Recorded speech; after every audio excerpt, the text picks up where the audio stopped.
तो क्या राजनीतिक दलों को इसका डर भी है कि एक वर्ग उनसे नाराज हो जाएगा? राहुल गांधी तो कह रहे हैं कि भाई उनको डर नहीं है, वो अगर नुकसान होगा तो भी इसको कराएंगे, क्योंकि वो मानते हैं कि 90% की भागीदारी सुनिश्चित करना जरूरी है।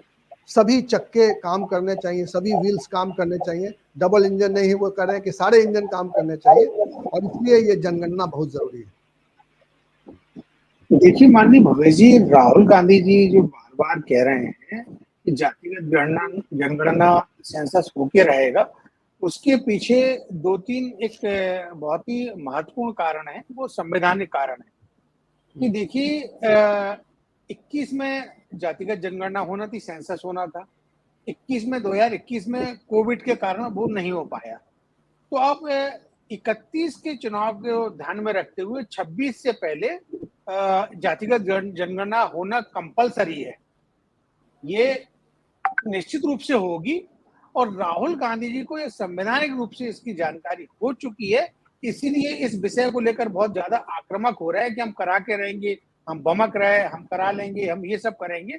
और इसके पीछे माननीय राहुल गांधी नहीं, जी के लेकिन दो लेकिन तीन सेंसस में तो जरूरी नहीं है कि जातीय गणना, जनगणना पिछली बार भी और हुआ था। जातीय जनगणना दोनों हाँ, अलग अलग। देखिए पिछली बार जब सेंसस हुआ था तो उसमें जाति पूछी गई थी, लेकिन वो ऑप्शनल था। अब ये जब जातीय जनगणना की बात जो राहुल जी कर रहे हैं, राहुल गांधी कर रहे हैं, और जिसको बीजेपी अभी तक इनकार कर रही है, उसमें यह है कि अपनी जाति बताना, अपने आर्थिक स्थिति को बताना, ये कंपलसरी होगा, यह हमारे स्वैच्छिक नहीं होगा। हमें हमें ये नहीं ऑप्शन होगा कि हम अपनी जाति नहीं बताएंगे। हम जिस जाति को बिलोंग करते हैं तो हम बताएंगे कि हमारी जाति ये है, इसमें हम दर्ज कराएंगे। जी हाँ नहीं, देखिए आप बिल्कुल सही कह रहे हैं, क्योंकि क्या है कि जो अभी महिला आरक्षण बिल आया है उसको लागू करना है, तो आपको ये जो पूरा एंटायर सेंसस आपको कराना पड़ेगा। उसमें जातिगत भी है, उसमें इंस्टीट्यूशनल भी है, उसमें बाकी चीजें भी है। तो वो तभी जाके आप महिला आरक्षण बिल को इम्प्लीमेंट करा पाएंगे। यदि ये नहीं होगा तो वो इम्प्लीमेंट नहीं हो पाएगा आपका। फिर आपकी पूरे देश में जो जब जातिगत जनगणना हो जाएगी, सेंसस हो जाएगा, जो डिलिमिटेशन जो कमीशन है, वो SC ST के लिए जो सीटें आरक्षित होती हैं, उन सीटों का नए सिरे से निर्धारण करेगा। तो निर्धारण होने के लिए ये सारी चीजें राहुल गांधी जी दबाव बना रहे हैं, और वो होगा। अब वो अधिकांश जो SC ST की सीटें हैं केंद्र की लोकसभा के लिए, और राज्यों की विधानसभाओं और MLC के लिए, बाकी नगर निगम में भी ये चीजें आती, लेकिन वो राज्य का विषय रहता। तो जो एक SC ST जो वर्ग है, दलित वर्ग है, OBC है, और साथ में जो एक ऐसा तबका है जो गरीब तबका है, जो कांग्रेस से जुड़ा हुआ है, उस तबके ने, किसान है, अभी लोकसभा चुनाव में कांग्रेस पार्टी को समर्थन किया है। और वो इसलिए किया कि संविधान की जो बात राहुल गांधी जी ने आम आदमी तक पहुंचा दी कि संविधान खतरे में, आरक्षण खतरे में है, तो लोगों को लगा कि नहीं, ये हमारी बात कर रहे हैं, तो उनकी सीटें एकदम 100 तक पहुंच गई। तो राहुल गांधी जी को ये लगा कि जो SC ST तबका है, जो OBC है, ये हमारे साथ में पहले था वर्षों से, अब फिर हमारे साथ आ रहा है, तो हम डिलिमिटेशन की बात, हम ये सेंसस की बात करें, जातिगत जनगणना की बात करें, तो जब ये सारी चीजें हो जाएंगी तो वर्ग तो हमारे साथ अभी लोकसभा चुनाव में आ गया, आगे भी हमारे साथ आएगा। और ये बात बिल्कुल सच है कि आपने भी, माननीय रामदास जी ने भी कहा है कि जो अपर कास्ट है, वो आमतौर पर जो है ना, वो बीजेपी के साथ है।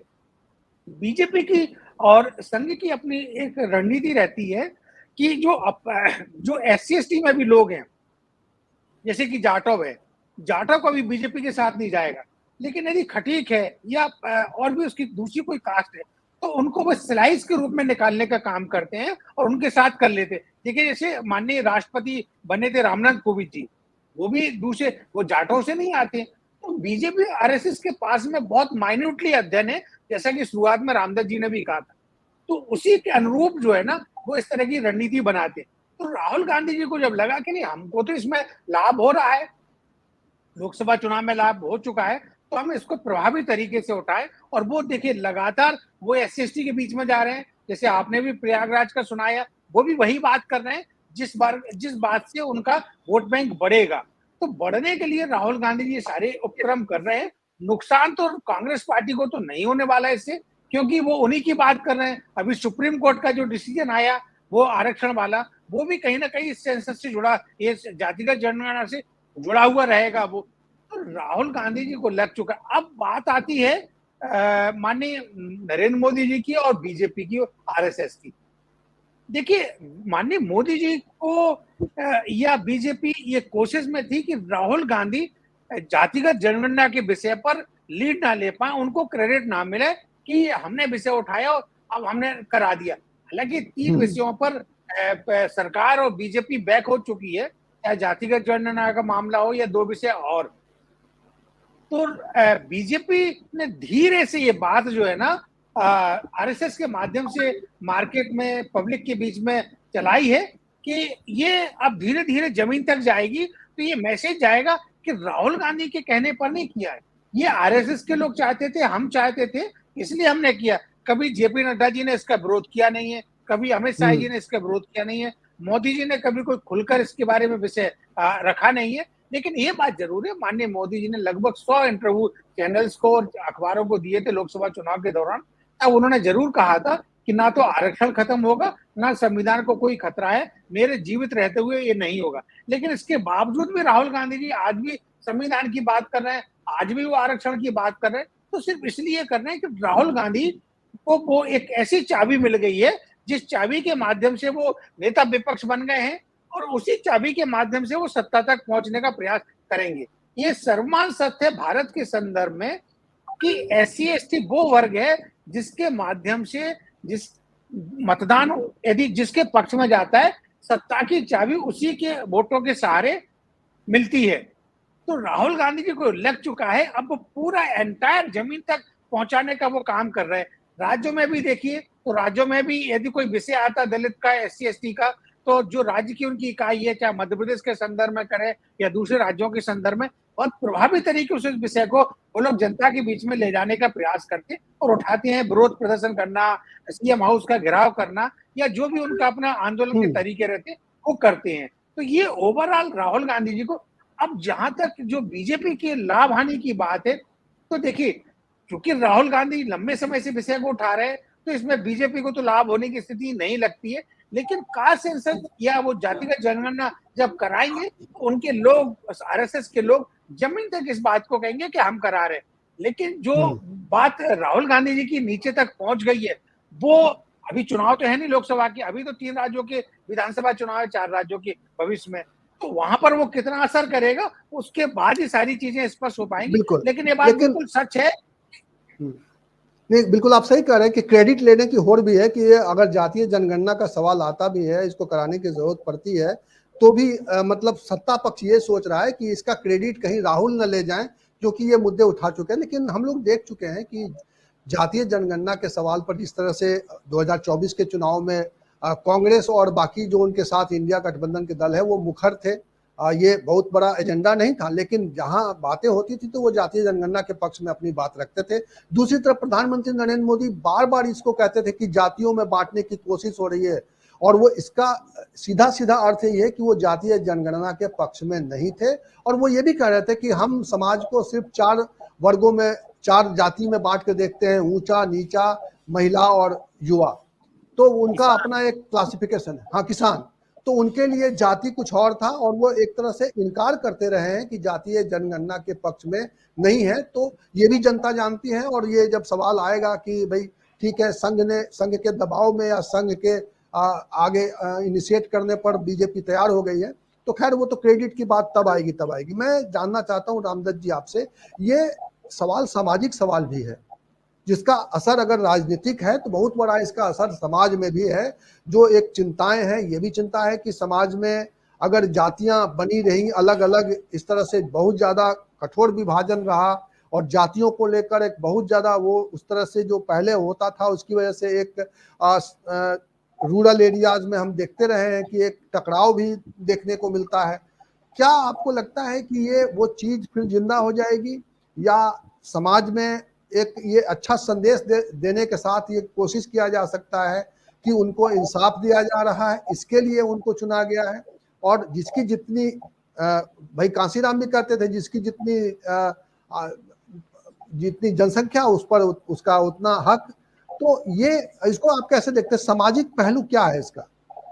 देखिए मुझे लगता है कि सामाजिक पहलू और आर्थिक पहलू और कल्चरल पहलू ये ज्यादा बड़ा है, राजनीतिक कम है। देखिए भारत का जो समाज है ऐतिहासिक रूप से वो, उसके चाहे आप जितने बहाने दें, वो जाति पर आधारित हमारे यहाँ काम का बंटवारा हो गया। कुछ लोगों को उसमें एडवांटेज मिला कि वो शिक्षा में रहेंगे, एडमिनिस्ट्रेशन में रहेंगे हमेशा, और कुछ लोगों को ये हुआ कि भाई वो खेती करेंगे और सेवा के काम करेंगे, या मिट्टी के बर्तन बनाएंगे, लोहारी करेंगे, नाई का काम करेंगे, कुछ और करेंगे, पत्तोना पत्तल करेंगे, ये करेंगे।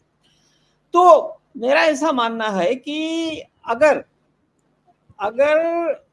स्वतंत्रता के बाद 20-25 सालों में सबके आर्थिक उन्नति, ये जो लोग थे, ये जो खास करके बीच वाला तबका है, भाई एससी को तो पहले से ही था रिजर्वेशन, अगर इस बीच के तबके के आर्थिक जो तरक्की होती और उनको रोजगार मिलता, तो शायद ये बात इतने जोर शोर से नहीं आती।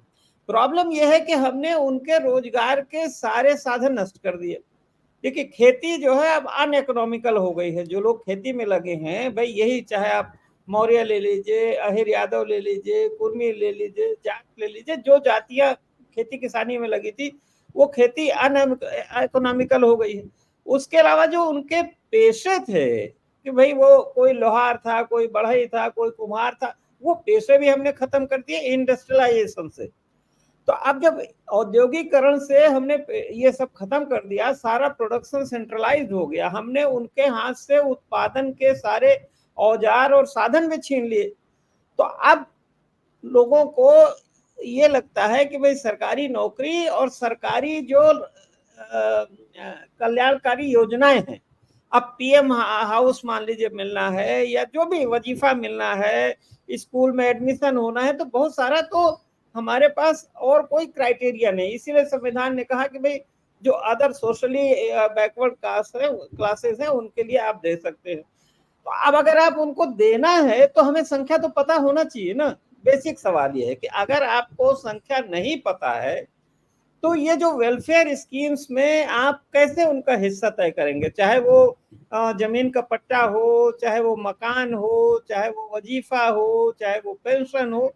तो यही बात आरएसएस के पदाधिकारी ने भी कही कि भाई जो वेलफेयर स्कीम है उनमें हिस्सेदारी देने के लिए जितना जरूरी है, तो इसलिए जातीय जनगणना होनी चाहिए, उसको आप नकार नहीं सकते।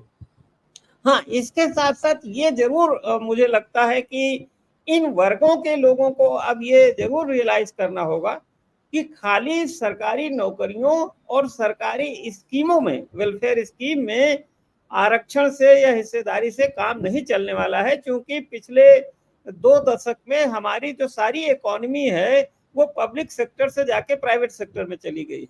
अब सारे साधन जो है पूंजीपतियों के हाथ में चले गए हैं। तो वो जो, इसीलिए राहुल गांधी उसको इकोनॉमिक सर्वे की भी बात कर रहे हैं साथ साथ कि भाई ये केंद्रीकरण होता जा रहा है और उनको बेनिफिट, जो तरक्की, भारत की तरक्की हो रही है आप कह रहे हैं, तो उस तरक्की का फायदा इन वर्गों को नहीं मिल रहा है। तो जाहिर है कि उनको इस आरक्षण के अलावा भी सोचना पड़ेगा कि कैसे अर्थव्यवस्था में हिस्सेदारी मिले। और ये जो केंद्रीकरण वाली अर्थव्यवस्था है, पूंजी और टेक्नोलॉजी वाली अर्थव्यवस्था है, उससे उनको हिस्सा नहीं मिलेगा क्योंकि वो एजुकेशन में पिछड़े हुए हैं। तो इसीलिए मुझे लगता है कि जाति जनगणना तो जरूरी है ही गवर्नमेंट जॉब्स के लिए और गवर्नमेंट स्कीम्स के लिए, लेकिन साथ में अगर उनको बराबरी पे लाना है, उनको न्याय दिलाना है आर्थिक, तो और भी उपाय करने पड़ेंगे। ये जो आर्थिक जो असमानता बढ़ती चली जा रही है और वो कंसंट्रेशन होता चला जा रहा है कैपिटलिस्ट इकोनॉमी के कारण।